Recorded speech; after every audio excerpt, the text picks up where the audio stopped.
So happy Lag BaOmer to everybody here. For anyone who doesn't know what Lag BaOmer is, I'll give a quick little introduction just to whet your appetite, okay? For many of the Balei Tshuva who are watching this right now, Lag BaOmer is probably the most important and the least talked about Chag that there is for the Jewish people. Because Rabbi Nachman makes it clear, and the Zohar says explicitly, that the key to all the Jews who are furthest away from spiritual connection coming back are the teachings which Rabbi Shimon Bar Yochai brought down for us, okay? He passed away today. He passed away today 2,000 years ago.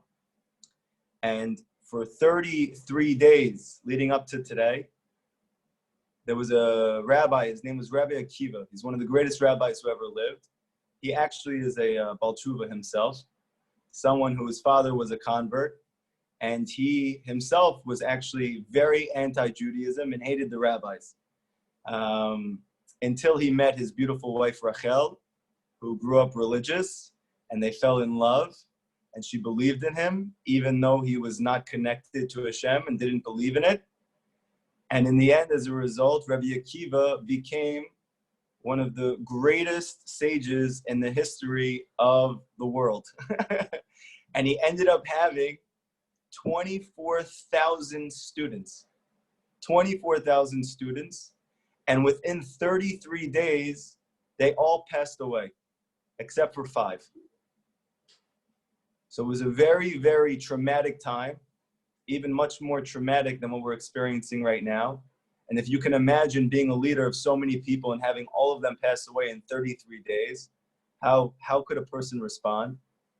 Except Rabbi Akiva, and probably because of his upbringing and by the fact that he had to overcome so much to get to this place, he was able to start all over again with 5 students. He had 5 students left who survived, and he taught them everything that he knew. One of those students, his name was Shimon, the son of Yochai, Rabbi Shimon Bar Yochai. The Gemara speaks a lot about him. The Arizal says he was a Gilgul, a reincarnation of Moshe Rabbeinu. And so therefore Rabbi Akiva was teaching Moshe. Now very interestingly, just as a side note, we know that Moshe Rabbeinu was able to see from his point of life until the end. Before he passed away, in Kabbalah they explain, what did it mean he got to see the land of Israel?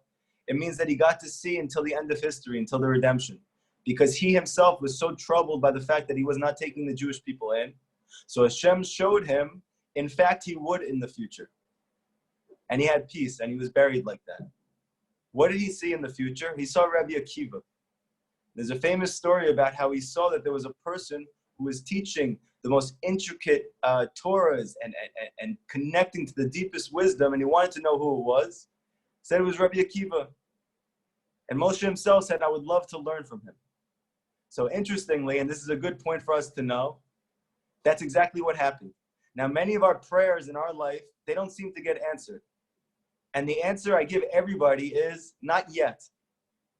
Because Moshe Rabbeinu prayed 515 times to take us into the land of Israel, to save the Jewish people, to take us away from slavery and to experience freedom forever. And Hashem said no. But he didn't say no, period. He said not right now. Because they're not ready right now. Because if Moshe would have took us into the land of Israel and built the Beit HaMikdash, the sages teach that the Jewish people would not have survived the whole event of whatever would have took place. And because Moshe would have built the Beit HaMikdash, it couldn't be destroyed. Just like he built the Mishkan and it wasn't destroyed. So what did he do? He knew Moshe's inner will. He knew his Ratzon. And therefore he has him come back multiple times. In fact, the Arizal says he comes back 120 times. Every 50 years, the soul of Moshe Rabbeinu comes back to lead the Jewish people. And interestingly, though, even though Moshe said, I would love to learn from Rabbi Akiva, and though he was the one who brought down the whole Torah, even though he spoke to Hashem every day, and then Hashem said, okay. And he reincarnated him as a person called Shimon, and he learned from Rabbi Akiva. Now, this piece that we're going to say now about Lag BaOmer, about what's happening right now, this is all about Shimon Bar Yochai. There was an amazing thing that took place with him. When he was fleeing from the Romans, when they were trying to kill everybody, when they invaded the land of Israel, he fled with his son. And only them two were able to get away. And the only place they can go that was safe was in a cave. Now, by that cave, they had a little bit of sustenance. They had a tree that had a little bit of food. And they had a little bit of water. That was all they had. They spent 12 years in that cave together in order to avoid the persecution of the Romans. What did they do for 12 years? He taught him Torah. They learned Torah. They came outside, and as you can imagine, if you for only 12 years, every moment of every day for 12 straight years was learning the deepest wisdom that there ever was and connecting to the most inner reality of existence, and then you come outside and you see people farming and conversing about things that don't necessarily matter. So Shimon Bar Yochai's experience of that was that he got very angry because he couldn't believe how many people in their life were wasting their time. That you're here for one lifetime, for one experience, to try and do your mission, and the majority of the world has no idea that they're even here for that. And he couldn't take it. And Hashem told Rabbi Shimon Bar Yochai, that's not why I brought you here. I didn't teach you everything in the cave for 12 years so you can come out and burn everything up. Go back in the cave. So we went back for one more year, which is, by the way, now 13 years, which is Gematria Ahava, love, which is Gematria Echad, unity. He comes back out, and instead of burning the world up with his consciousness, he then brought the whole world back with love. We are celebrating his death and his life today. And the Zohar, which he wrote, in the Zohar itself, it says the key to the redemption is going to be this book, the Zohar. All the teachings of the Zohar, which we now know as Kabbalah.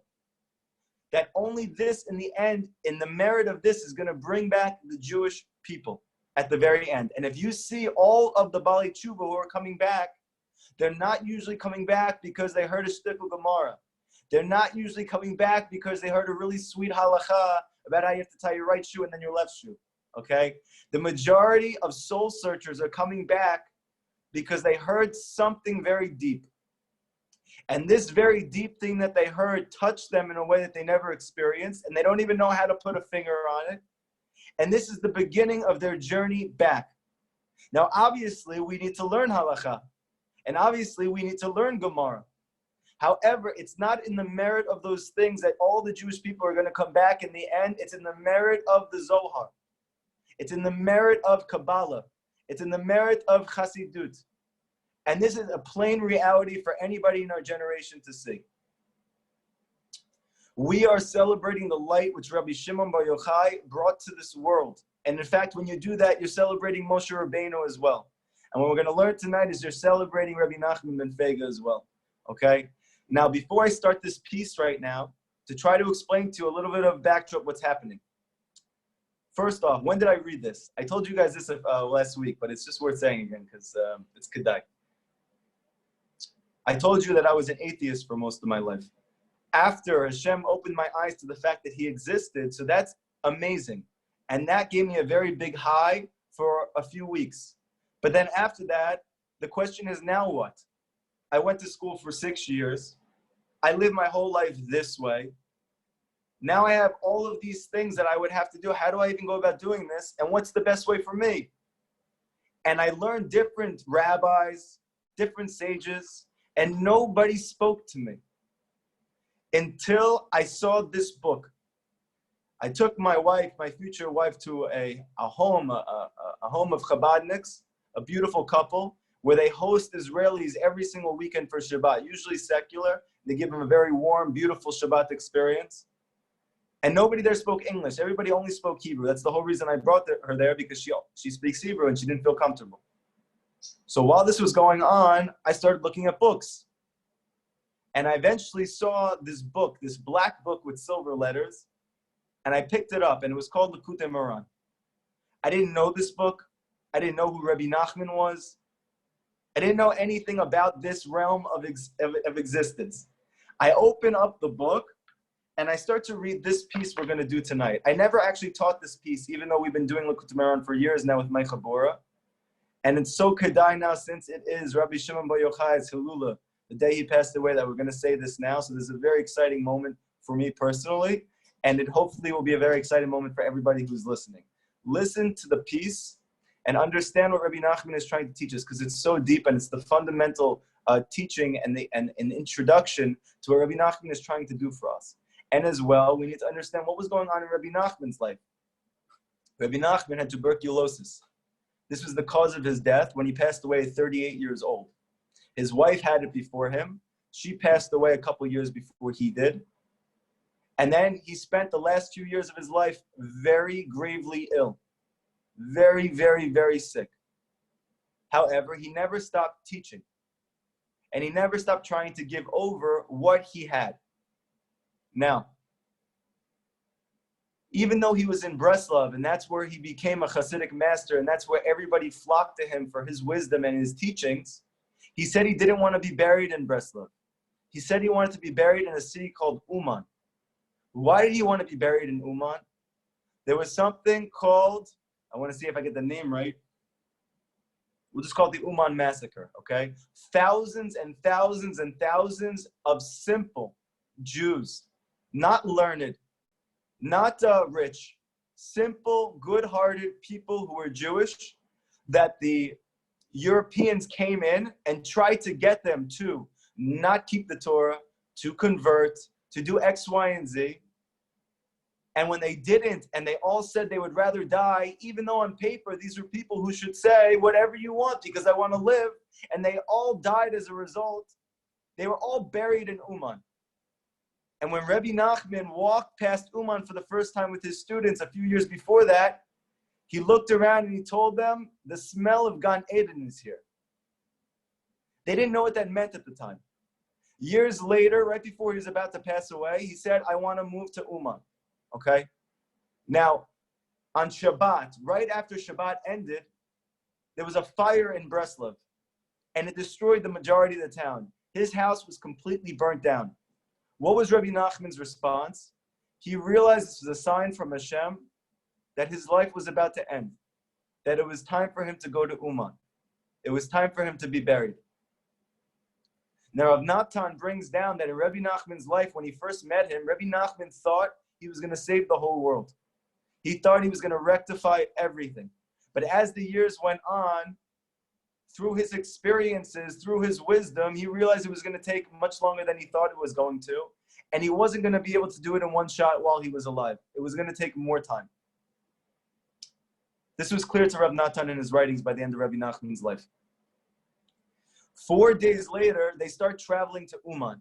And as they're traveling to Uman, and this is about, a few months before Rabbi Nachman actually passes away at 38 and a half years old, he gave over this teaching to his students. And this is the teaching. Lachu chazu mifalot Hashem. Come and see the wonders of Hashem. Hitgalut nifla misod gedula tatana ha'eloki Rabbi Shimon ben Yochai. The amazing revelation concerning the mystery of this godly sage, Rabbi Shimon bar Yochai. You should know, for someone to be called godly is not a small thing. Even amongst the sages, to call a sage Ish Eloki, man of God, or a godly sage, it means he has attained a very, very high level. So he's introducing like this. Rabbi Shimon bar Yochai, Hivtiach shelo tishtakach Torah mi Yisrael ad yado. He gave assurances in his lifetime that despite what looks like would be a time in history that the Jewish people would completely forget their heritage, that they would completely forget the Torah, that they would completely forget who they were. Rabbi Shimon bar Yochai stood up to his contemporaries who were much older than him. He was a student at the time. These were the leading sages of the generation. And he got up, and even though they all decided and they came together and they proclaimed there's going to be a time in history when the Jewish people completely forget the Torah. Rabbi Shimon bar Yochai got up and he said, they will never forget the Torah. How did he know that? Where did he get that from? How could you be so bold? It's not like nowadays when you're in America and all these American kids come to a class. You have a guy who's been learning something for 60 years. The guy says, this is what it is. And then the kid says, that's not what it is. Everybody does that nowadays. This is what it's like to be an American. 2,000 years ago, people respected sages. If someone had learned for 60 years, you assume they knew more than you. Nobody got up and said anything. You listened. You tried to learn. And then later on, you formulated it. You came back with a question. But Rabbi Shimon Bar Yochai got up in front of everyone. These were the greatest people who ever lived. Much bigger than him at the time. He was a student, young. And he came to them and he said, you're wrong. The Torah is never going to be forgotten by the Jews. Like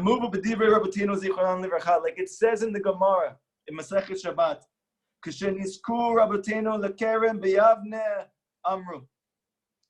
they entered the rabbis into the vineyard in Yavne. So what does that mean?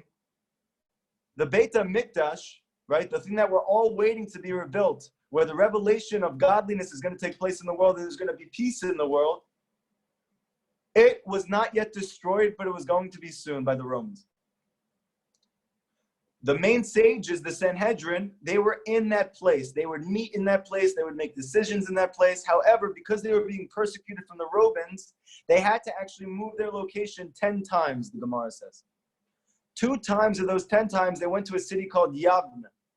So at this time, when Rabbi Shimon spoke up to all of them, it was in the city called Yavne, when they were making this decision and coming to this consensus that the Torah would be forgotten.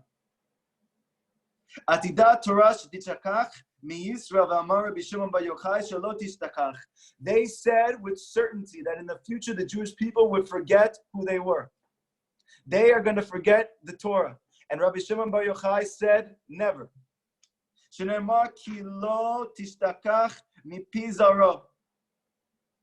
Where does he know this from? So Rabbi Shimon Bar Yochai in the Gemara, he brings a pasuk in the Torah to bring a proof that the Torah itself says at the end of the Torah and Devarim that we would never forget it completely. What's the pasuk? It says, Ki lo tishachach mipi zara. It will not be forgotten from the mouth of the children.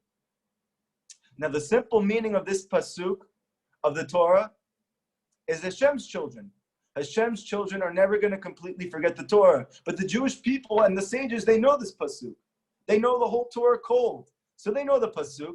What's so amazing about the fact that he brings this pasuk to teach that we would never forget it?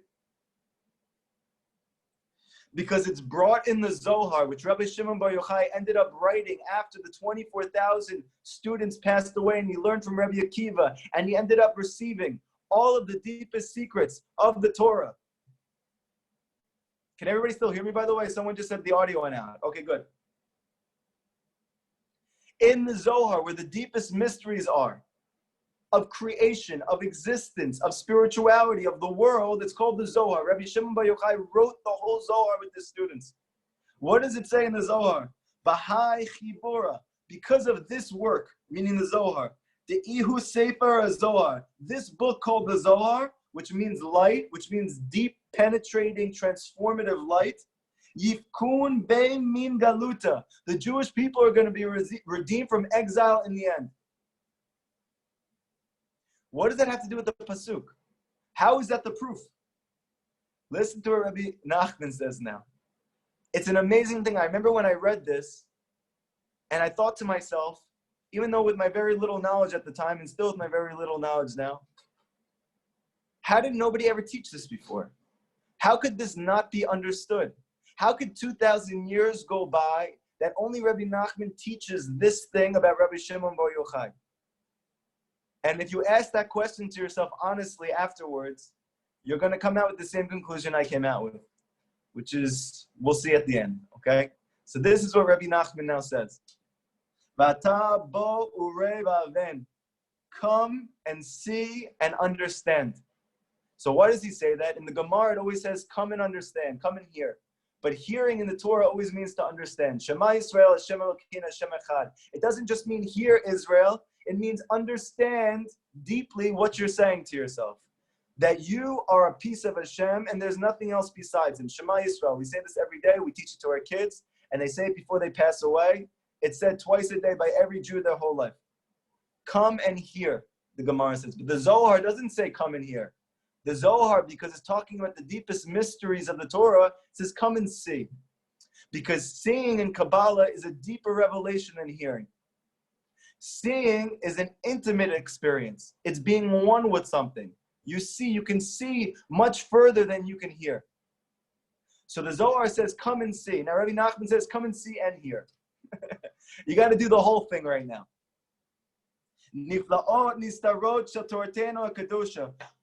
For you who think the Torah is just stories about people made up by some random person with these crazed slaves, listen to the wonders and the mysteries of the Torah, because you are mamash missing out on the deepest truths of reality. He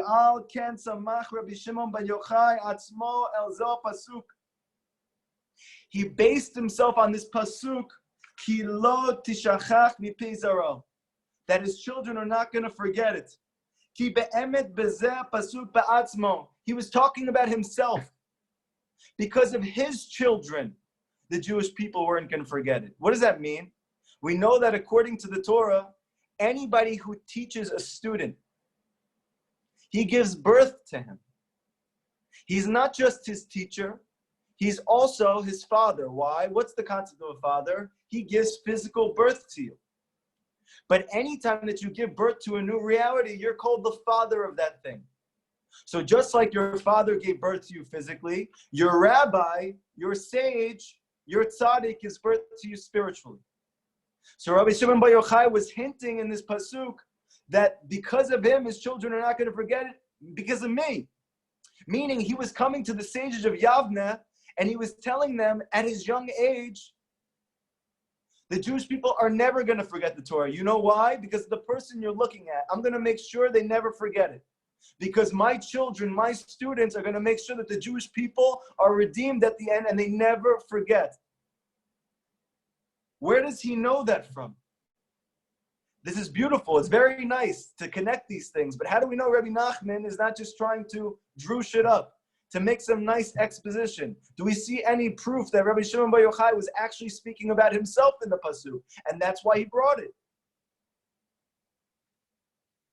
Shehu Rabbi Shimon Bar Yochai ayader los tistakach haTorah miYisrael ki sofei tevot shel zeh pasuk. Because if you look at the last letters of each word in this pasuk, ki lo tishachach mipi zaro, you're going to see the letters Yud, Aleph, Chet, Yud, Vav. They spell Yochai. Who did we say is the reason that we're going to have the Torah at the end, that we're never going to forget it? Who's the one who claimed that we're never going to forget it? It was Shimon Bar Yochai, the rabbi, the godly sage Shimon, that he was the son of Yochai. Meaning in the actual pasuk itself, that he was telling them they're never going to forget it. You know why? Yochai. Because me, the son of Yochai, is going to make sure that the Jewish people never forget the Torah. It's in the pasuk itself.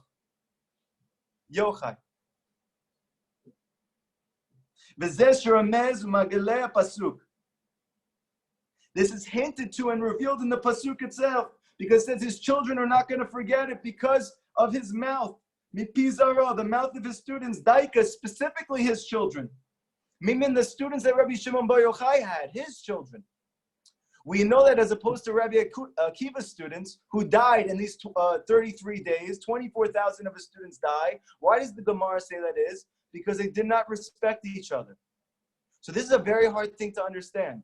How can you have 24,000 people of the greatest sage who ever lived that Moshe Rabbeinu wanted to learn from, Rabbi Akiva, and they didn't have common respect for each other? The answer is so important. Because there is, and I know this is controversial, there is a limit to what learning revealed Torah can do for people. Now, I know the traditional Jewish world doesn't want to hear anything about that, doesn't want to speak about that, but this is a reality. That when a person learns only halakha and Gemara, he is not transformed into another human being, no matter how much knowledge he accrues. Even if he learns everything Hashem wants him to do, and even if he doesn't become that thing. He does that thing. The deepest wisdom of Torah, Kabbalah, Zohar, Chassidut actually transforms you. They didn't respect each other because it's impossible to get that level of respect for everybody around you, for life, that love that's necessary from revealed Torah alone. So no matter what Rabbi Akiva could teach them, it's capped out at some point. Now Rabbi Shimon Bar Yochai merited to the deepest mysteries of Torah. We're going to learn in a moment, these mysteries come from a sphere that's called Bina. Now there are 10 emanations, 10 lights which are revealed in this world. The lowest 7 are corresponding to the revealed Torah, what all of us can pick up and learn. This is what Hashem wants from us, but it doesn't change you. It doesn't light you on fire. It doesn't make you want to become a better person necessarily. Or even if it does, it doesn't tell you how. Or even if it tells you how, it doesn't allow you to do it. Something doesn't allow you to move and to change. What's the reason? Because it's revealed. In Kabbalah, they explain that in order for a person to completely transform, he needs to tap into something which is hidden, not which is revealed, something deeper. Now, if you go above these 7 emanations, these 7 revelations of light which are revealed, you have this sphere called Bina. This is a feminine sphere. This is a feminine quality. This is a feminine revelation of godliness. It's called Bina. And according to the Zohar, this is where the secrets of the Zohar come in. It comes from Bina. Now, we know that in the beginning, when Adam and Rishon, the first man and Chava were together, Adam and Eve, they ate from the tree of knowledge. And Hashem said, wait till Shabbat and eat from the tree of life. And then Zohar and Kabbalah, they explain that if they would have waited till Shabbat, they would have been able to eat from the tree of life and then also eat from the tree of knowledge safely in a way that was good for them. But they did not wait. And they ate. What was this tree of life and what was this tree of knowledge? So in Kabbalah and Chassidut, they explain the tree of knowledge is called revealed Torah. It's called Halacha and Gemara. It's called Musar. Within there, even though it's all godly, there's also bad. How can you say that? Because when you learn halakha, what are you learning in Jewish law? What to do and what not to do. So the not to do is the bad. So there's inherent bad in there. And now we have to separate them and connect to the good. So it's important and you need to do it. However, what's the tree of life? It's called Bina. This female revelation of godliness is called Bina, understanding. That's the tree of life. This is where the secrets of Kabbalah come from. They come from Bina. They come from the Zohar. It all comes from this place called Bina. So Rabbi Shimon Bar Yochai is saying, you know why the Jewish people are never going to forget the Torah, even though you think so? Because you're only learning revealed Torah. But I'm going to reveal the hidden Torah. And the hidden Torah is going to save the Jewish people in the end because it's going to take us out no matter what we're going through. Because that's the power of this hidden Torah. And my children are going to give it over. My students. Why? What gives them the merit? And this is so important for us, especially right now. How are we going to have redemption? When is all this going to change? When are we going to experience what we're all waiting for? Peace, love, truth, health, life, sustenance. No worries, no anxieties, no concerns. What's the key? Every day, 3 times a day, we say the Amidah. We say Hashem is going to save us for His name's sake, be'ahava, with love. With love. What does that mean? We say it every day. We never think about it. It means because He loves us, He's going to save us. That's what people think. It means for the sake of love, meaning through the quality of love, only through that Hashem is going to save us in the end. Rabbi Shimon Bar Yochai's students, even though there was very few of them, 11 of them, 10 of them, 12 of them, they loved each other and their rabbi with a tremendous, endless love. Why were they able to develop such a love for their rabbi, Rabbi Shimon Bar Yochai? when Rabbi Shimon Bar Yochai and the other students of Rabbi Akiva couldn't develop that love with each other? The answer is because the teachings were from the hidden place of Bina. And when they're above this physical world, you can access something that's beyond what's normal, which is called love. Because Rabbi Shimon Bar Yochai taught them the secrets, now they loved each other. You'll notice amongst the Jewish people, where do you see the most achdut, the most unity, the most love, not just for religious Jews, but for secular Jews, not just for secular Jews, but for the creation? It's from Hasidic masters and their students. Why? Why is Chabad all over the world loving and respecting every single person and every Jew, no matter what? Because they learn Kabbalah, because they learn Zohar, because they learn Rabbi Shimon Bar Yochai's teachings. Why is Rabbi Nachman and his students teaching the whole world to love every Jew no matter what, even though it's a principle in the Torah, and Rabbi Akiva says the whole Torah is founded on it? But how do we do that? The answer is it's not normal to love everybody, so we need Torah that's not normal. We need Torah that's from Bina, that's above this natural world. That's called Zohar, that's called Kabbalah, that's called Chassidut. For my sake, because of my children, that they're going to love each other, people are never going to forget the Torah.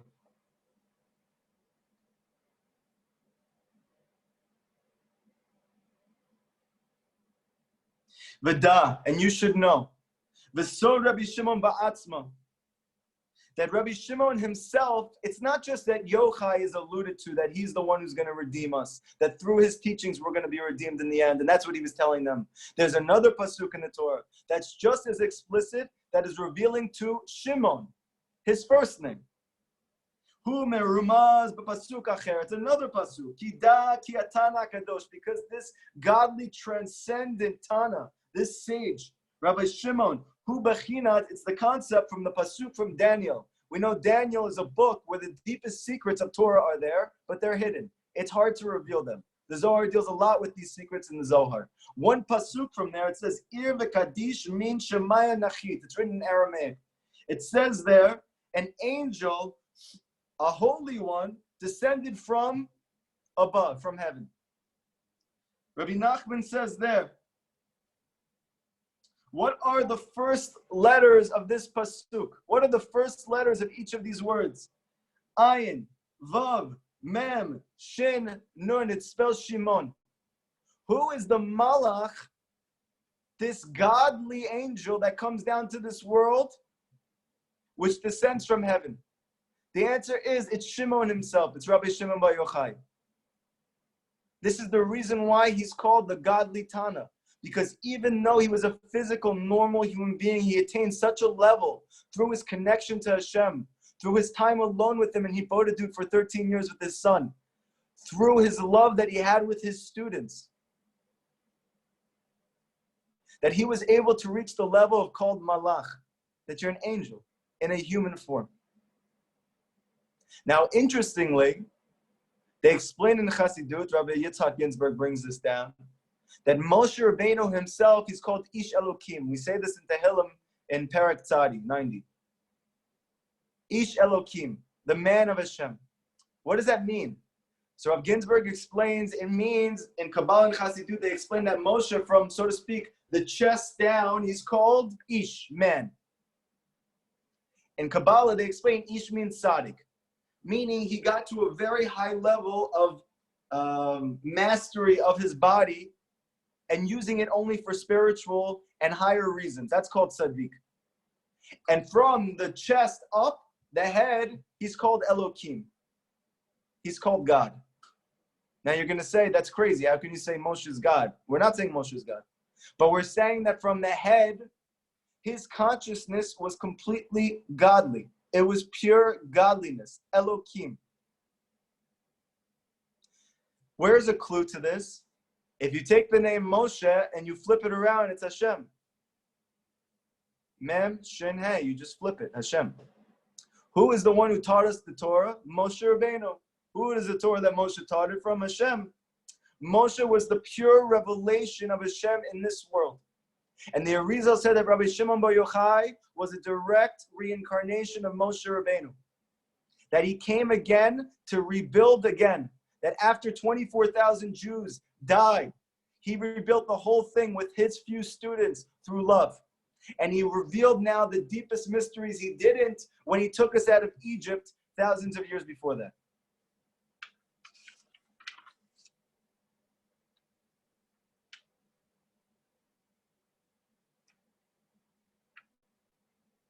So we'll finish with something right here, and then we'll take questions, okay? What is Rabbi Nachman starting Likutey Moharan with this for? The obvious question. This book, Likutey Moharan, has hundreds and hundreds and hundreds of lessons. And not simple lessons. Lessons like reading a Gemara, the hardest, most complex lessons trying to connect you to a deeper reality. Why is he starting the entire thing with this story that he said over to his students right before he passed away? What's the connection between that and Rabbi Nachman himself?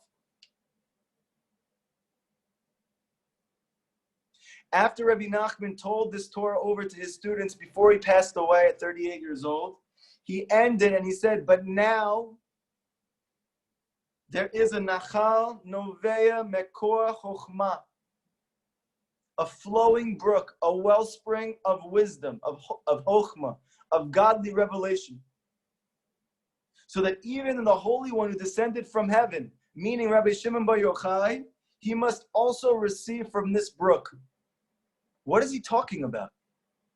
What is he telling his students? Rabbi Shimon Bar Yochai lived 2,000 years, almost 2,000 years before Rabbi Nachman.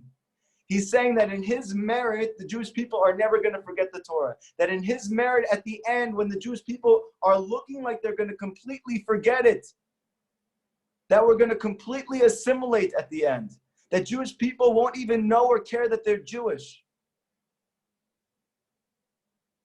That Rabbi Shimon Bar Yochai, he's not here now. So how are we going to be saved? Because he says now he is going to be revealed from the place that he is sourced in, that he is rooted from, that he got those teachings from.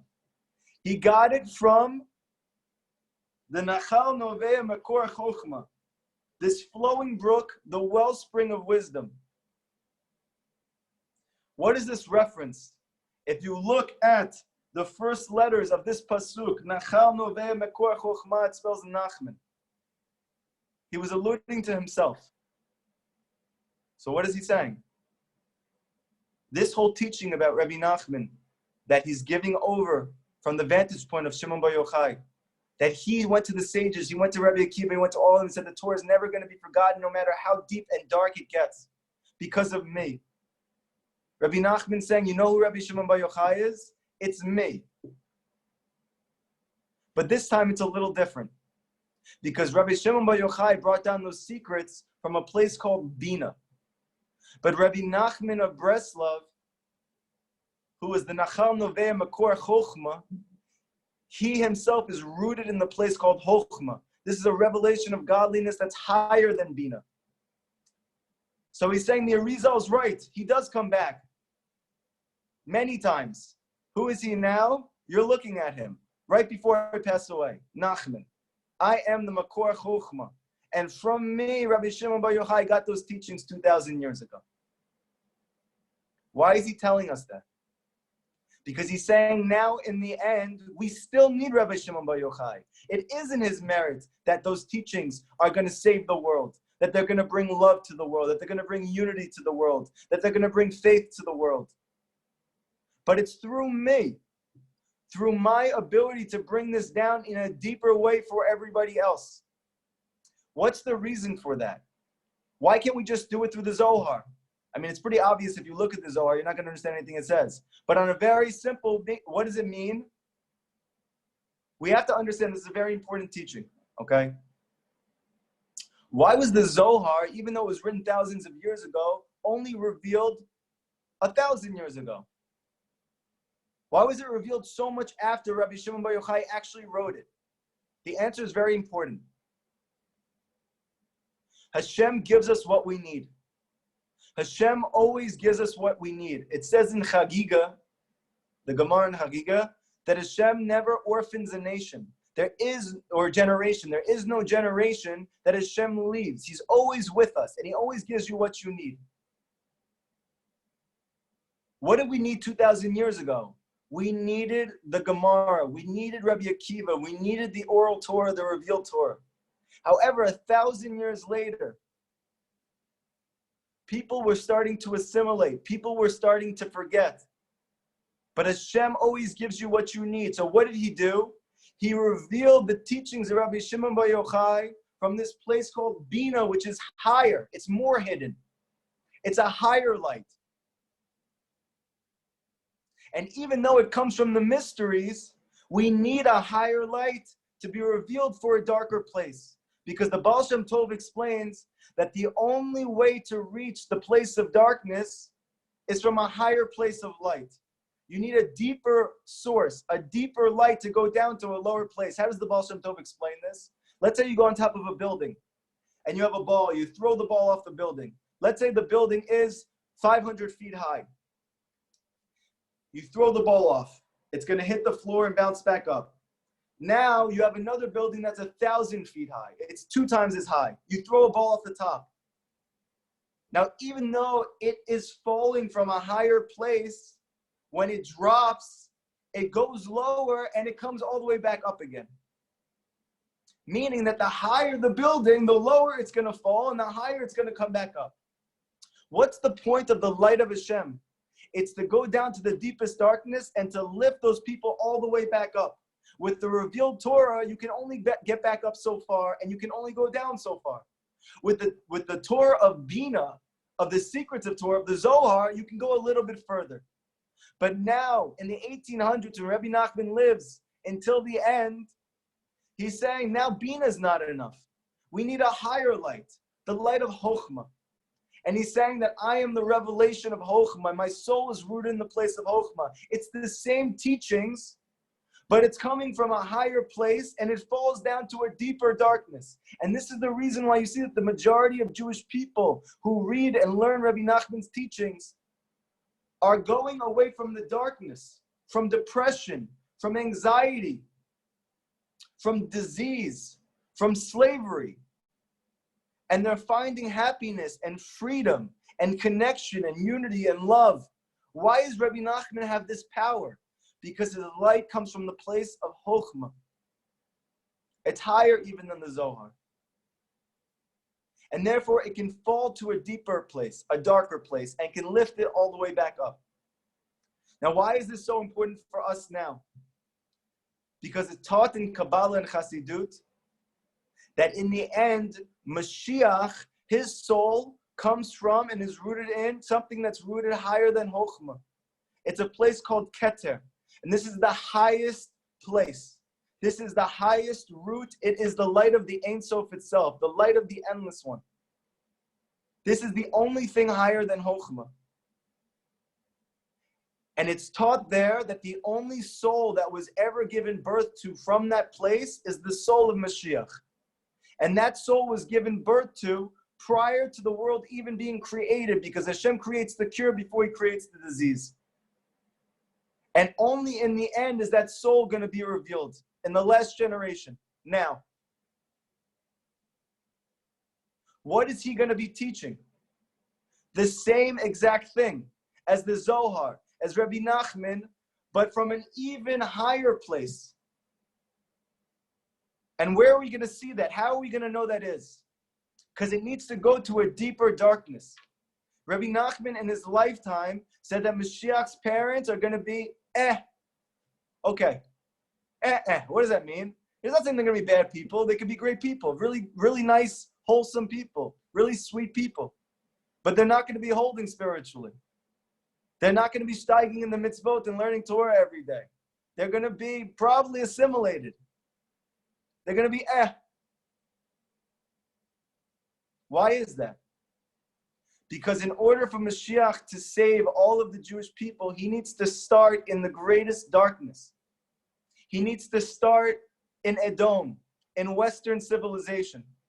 He needs to start in America, in a place like this. The place where there is complete assimilation and the Jewish people have no idea that they're Jewish. Why does he have to start so low and so far? The answer is because the Baal Shem Tov teaches that the highest light is the only way to get down to the deepest darkness. Bye-bye.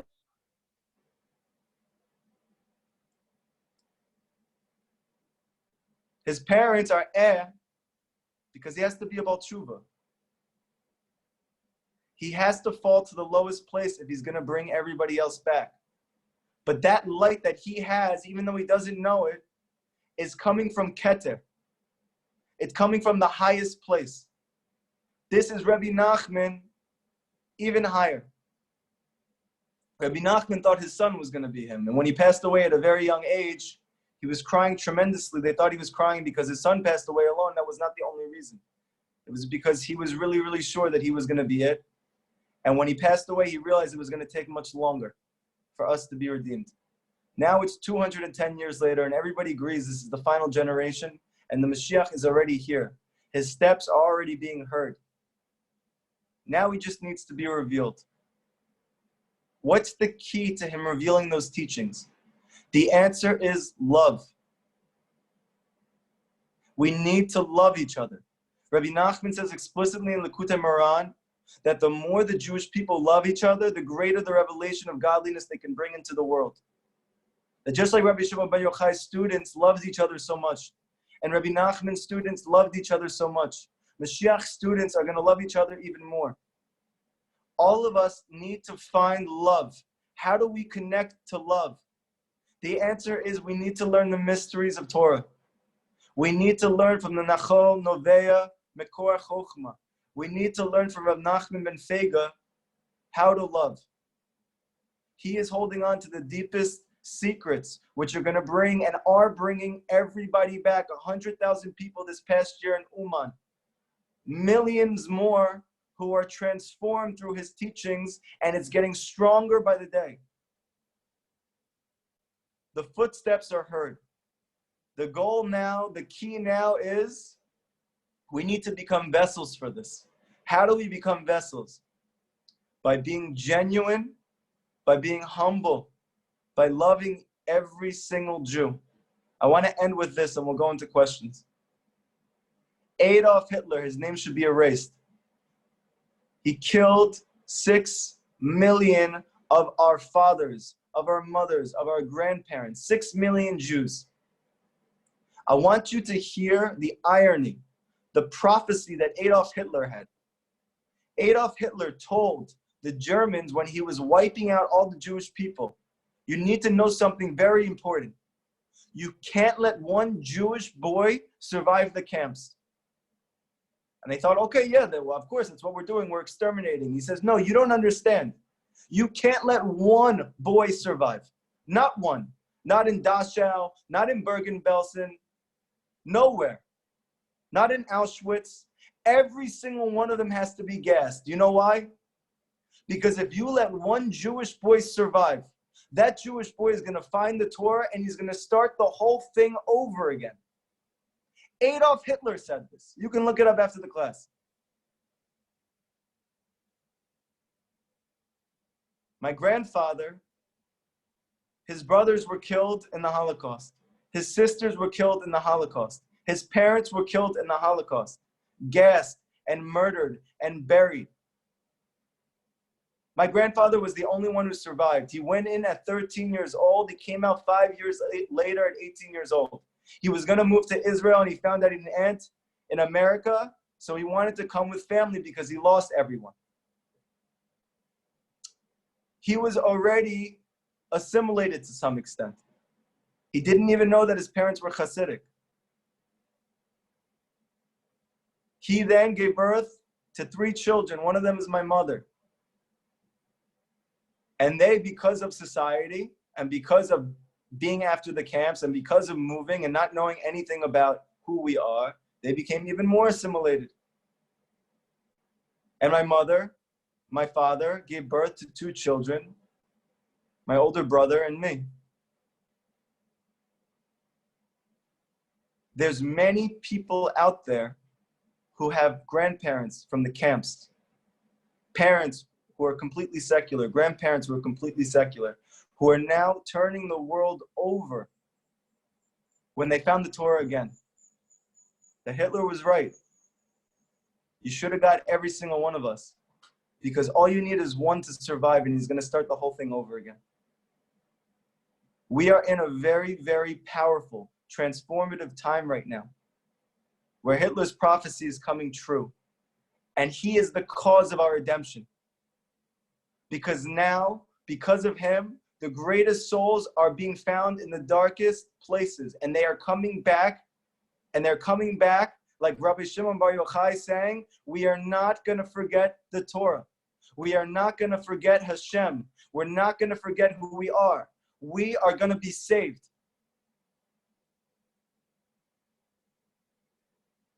Thank you so much, everybody, for listening tonight. This week, we're going to continue to learn Rabbi Nachman's teachings. I hope you guys have an amazing, amazing, amazing Lag BaOmer. This is an incredibly happy day. Very, very happy day. You should be as happy as possible, because there's a great light that's shining right now through every single one of us. You just have to tap into it and to connect to it. To love. To love. It's so important to love. That's what we're learning. Love is the key to the mysteries. Somebody is asking, is there any way that we can sponsor further classes? Is there any way we can donate to Tzion to try and help the cause? Yes, for sure.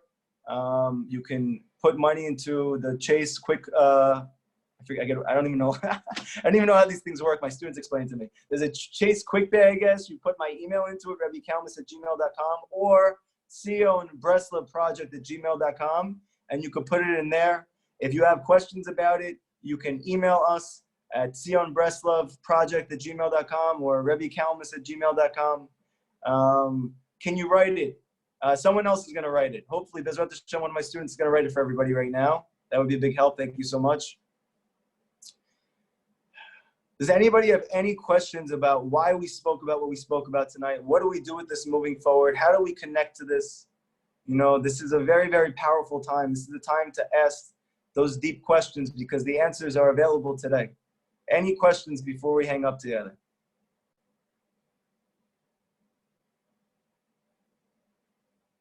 Don't be shy. And you can also text them in. You can also say it without taking your face on. But it's important to ask questions. Ask me anything. I may not know the answer, but I'll just tell you I don't. You should just ask though. Summation. Good. Somebody wants a summary. Very good. Summary is like this. The soul of Moshe Rabbeinu has reincarnated 119 times. Adam Arishon was the soul of Moshe Rabbeinu. Mashiach is going to be the soul of Moshe Rabbeinu.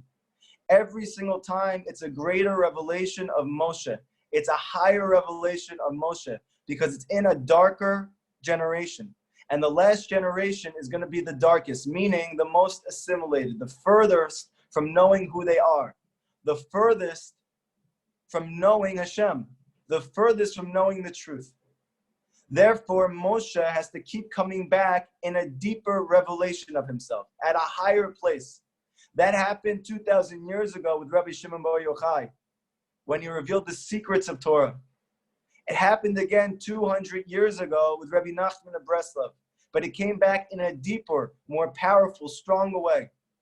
It is going to happen one last time for the 120th time in our generation, with the coming of Mashiach Tzidkenu, when Moshe Rabbeinu is going to come back to redeem all of us. But he is going to come and he's going to be found in Sodom. Like the Midrash says, where is David found?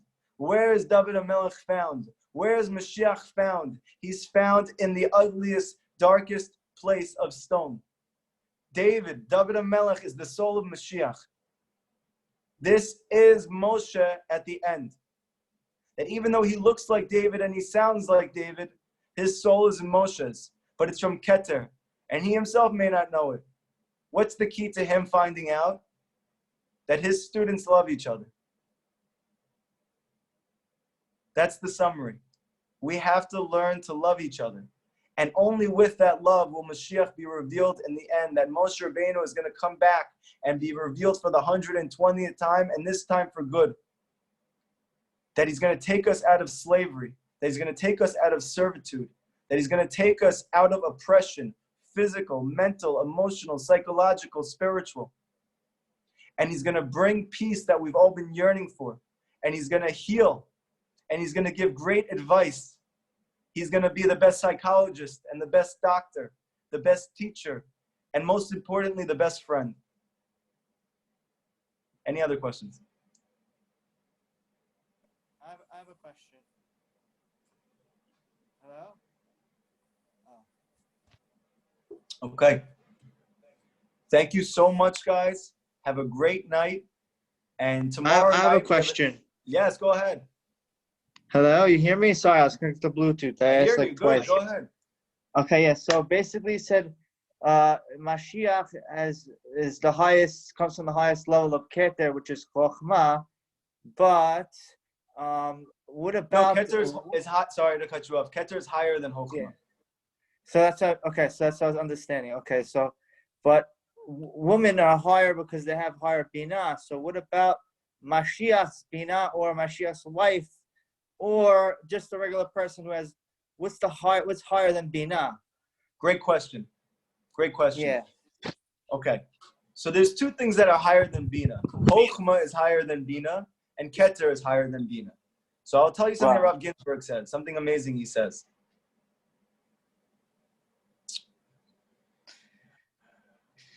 Mashiach, Moshe, when he came down and took us out of Egypt, he needed to separate from his wife for a period of time. Right. He needed to disconnect himself from physical reality so that he can connect to spiritual reality.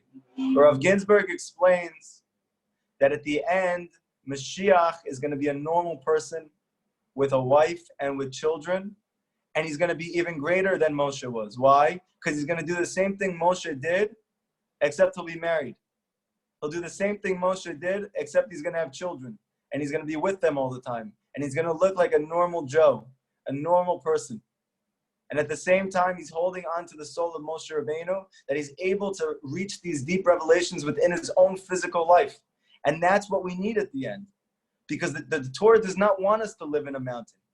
It doesn't want us to go off somewhere and be disconnected from reality. It wants you to be a part of real reality, to lift up all of the physical world, all of society, all of our relationships within it, to lift up the normal and make it beautiful. To do that, that light needs to come from an even higher place.